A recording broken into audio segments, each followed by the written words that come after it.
Hi అండి. అందరికీ నమస్కారం. 'పల్లవి కథల ప్రపంచం' ఛానల్‌కి స్వాగతం. ఈరోజు స్టోరీ 'ముడిపడిన బంధం' ఎపిసోడ్ 95. ఈ స్టోరీ గనక మీకు నచ్చినట్లయితే ప్లీజ్ లైక్ చేయండి, షేర్ చేయండి, తప్పకుండా సబ్స్క్రైబ్ చేసుకోండి. మీ విలువైన అభిప్రాయాలను కామెంట్ రూపంలో తెలియజేయండి. ఎవరైనా మన ఛానల్‌ని ఫస్ట్ టైం చూస్తుంటే గనక ప్లీజ్ అండి దయచేసి సబ్స్క్రైబ్ చేసుకొని చూడండి. ఇక ఆలస్యం చేయకుండా స్టోరీలోనికి వెళ్ళిపోదాం. ఒక 10 నిమిషాలు ఆగండి. అందరి నోరు తీపి చేస్తాను అని అక్కడి నుండి వెళ్తారు. వంశీ అక్కడే నిలబడి ఉండడంతో సత్యమూర్తి గారు కోపంగా చూస్తూ, ఇంకా ఇక్కడేం చేస్తున్నావు? పో లోపలికి అని గంభీరంగా అనేసరికి వంశీ అక్కడ నుండి తన రూమ్లోనికి వెళ్తాడు. శాంభవి వంశీ వెనకాలే లోపలికి వెళ్ళి వంశీ వైపు కోపంగా చూస్తూ లాగిపెట్టి ఒక్కడు పీకుతుంది. వంశీ తన బుగ్గ మీద చెయ్యి పెట్టుకొని అమ్మా అని కొంచెం గట్టిగా పిలుస్తాడు. శాంభవి కోపంగా చూస్తూ అలా పిలిచావంటే ఇక్కడే చంపేస్తాను. ఒక్కగానొక్క కొడుకు అని నీ మీద ఎన్ని ఆశలు పెట్టుకున్నాను. అవన్నీ అడియాసలు చేశావు.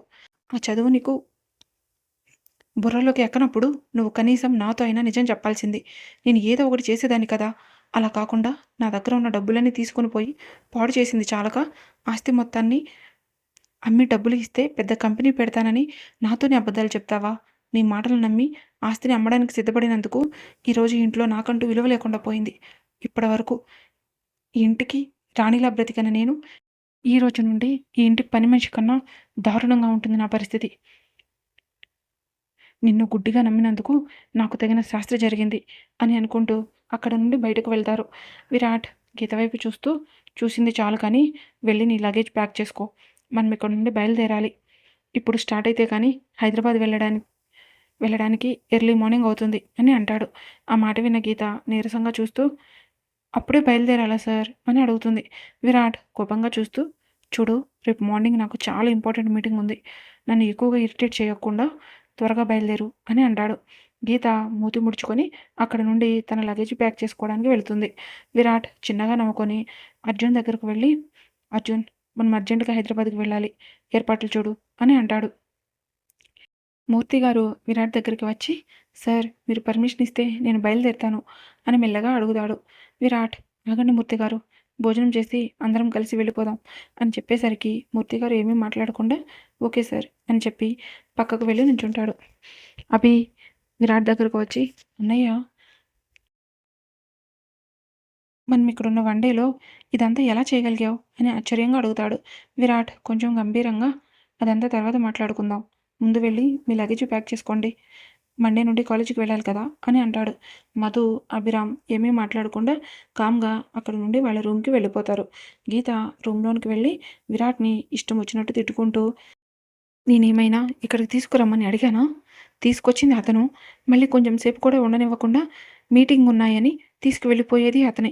ఏమన్నా అంటే రాక్షసుడిలాగా చూస్తూ ఉంటాడు. నేను కాబట్టి తట్టుకుంటున్నాను కానీ కొంచెం పిరికివారైతే చచ్చిపోయేవారు అని కోపంగా అనుకుంటుంది. రాజేశ్వరి గారు స్వీట్ ప్రిపేర్ చేసుకొని బౌల్స్లో వేసి రంగి అని గట్టిగా పిలుస్తారు. రంగి రాజేశ్వరి గారి ఎదురుగా వచ్చి ఏమైంది అమ్మగారు, ఎందుకు అంత గట్టిగా పిలిచారు అని అడుగుతుంది. రాజేశ్వరి దేవి గారు ఆ బౌల్స్ వైపు చూపిస్తూ ఈ పాయసం తీసుకువెళ్ళి పిల్లలందరికీ ఇవ్వు అన్నట్టు వాళ్ళు ఇప్పుడు హైదరాబాద్కి బయలుదేరాలంట. దగ్గరుండి వాళ్ళకి ఏమైనా కావాలేమో చూసుకో, అలాగే వాళ్ళ భోజనాలకు ఏర్పాట్లు కూడా చూడు అని చెప్పి ఒక బౌల్ తీసుకొని గీత వాళ్ళ రూమ్కి వెళ్తారు. విరాట్ కూడా అప్పుడే రూమ్లోనికి వెళ్ళడంతో రాజేశ్వరి దేవి గారు రూమ్ డోర్ నాక్ చేస్తారు. గీత డోర్ వైపు చూసి అమ్మమ్మ నువ్వు లోపలికి రావడానికి పర్మిషన్ కావాలా అని చిరుకోపంగా అడుగుతుంది.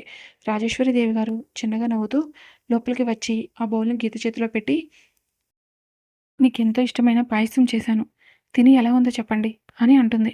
గీత కొంచెం ఇబ్బందిగా చూస్తూ అమ్మమ్మ ఒక్క బౌల్ తీసుకొచ్చారేంటి, విరాట్ గారు కూడా ఇక్కడే ఉన్నారు అని ఈ బౌల్ని సార్కి ఇచ్చేయి, నేను కిచెన్లోనికి వెళ్ళి ఇంకొకటి తెచ్చుకుంటాను అని వెళ్ళబోతుంటే ఆవిడ గీత చెయ్యి పట్టుకొని ఆపి ఒక బౌల్ తీసుకొచ్చాను అంటే దాని అర్థం నేను విరాట్ బాబుని మర్చిపోయాను అని కాదు, మీరిద్దరూ ఆ బౌల్లో ఉన్న పాయసాన్ని పంచుకొని తినాలి అని.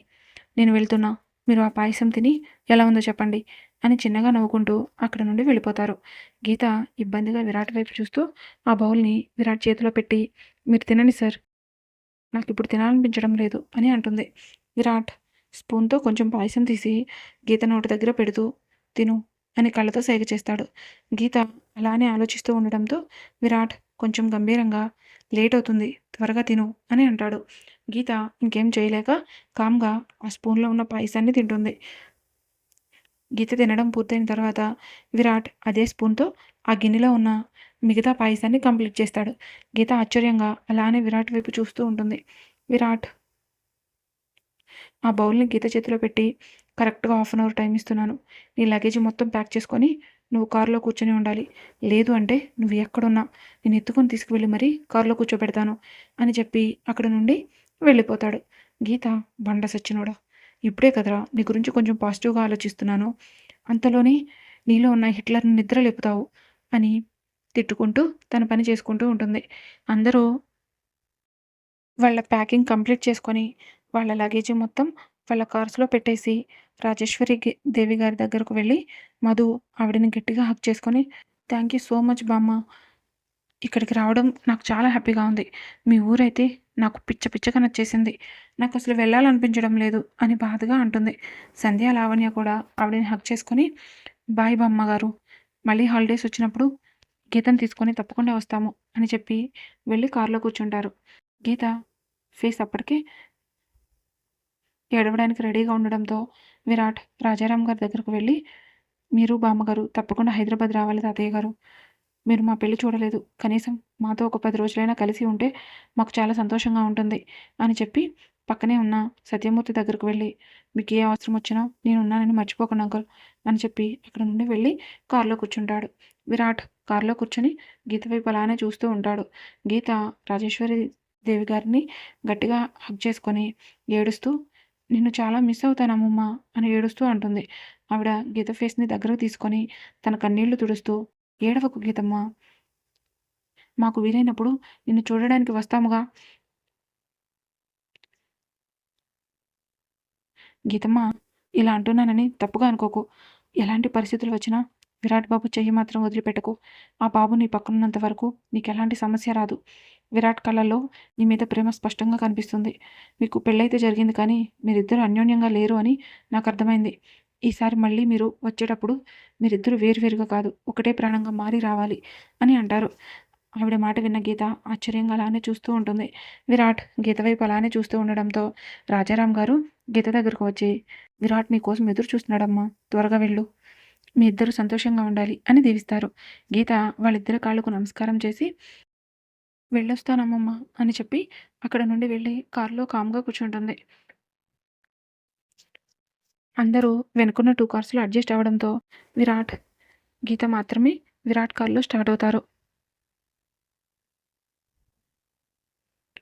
దేవరాజ్ ఏదో సాధించిన వాడిలాగా ఆనందంగా అటు ఇటు తిరుగుతూ ఉంటాడు.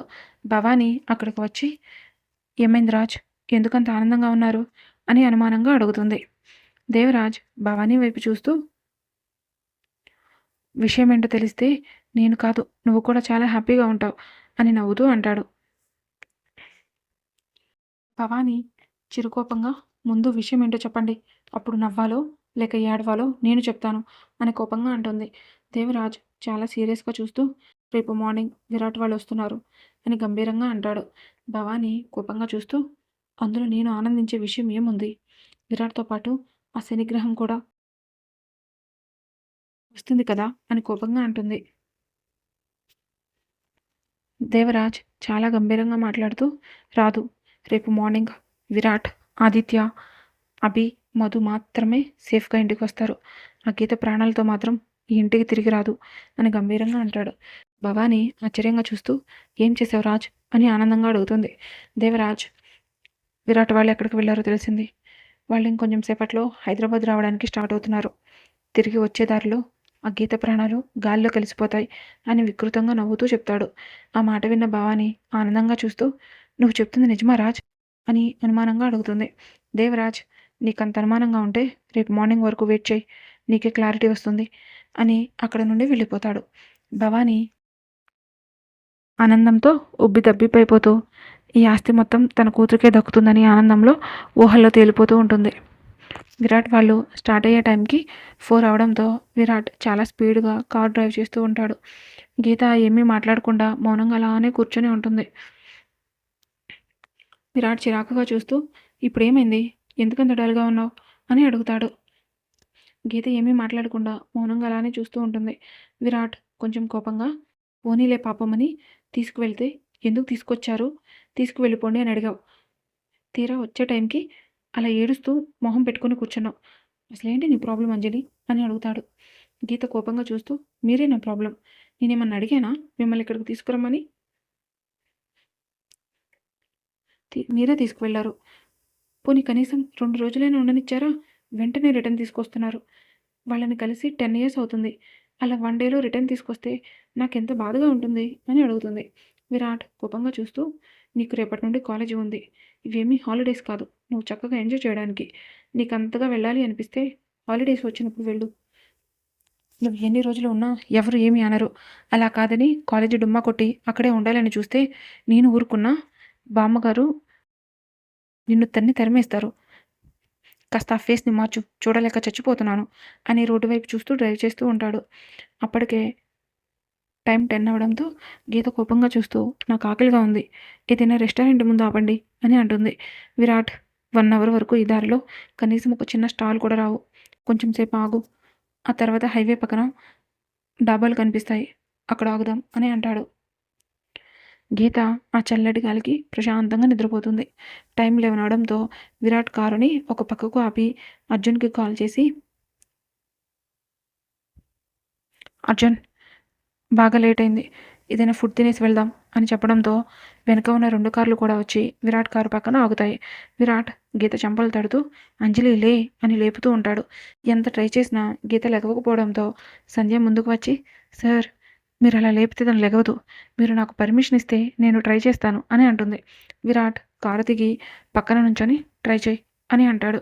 సంధ్య లావణ్య చేతిలో ఉన్న వాటర్ బాటిల్ తీసుకొని అందులో ఉన్న వాటర్ కొన్ని హ్యాండ్లోకి తీసుకొని గీత ఫేస్ మీద జల్లుతుంది.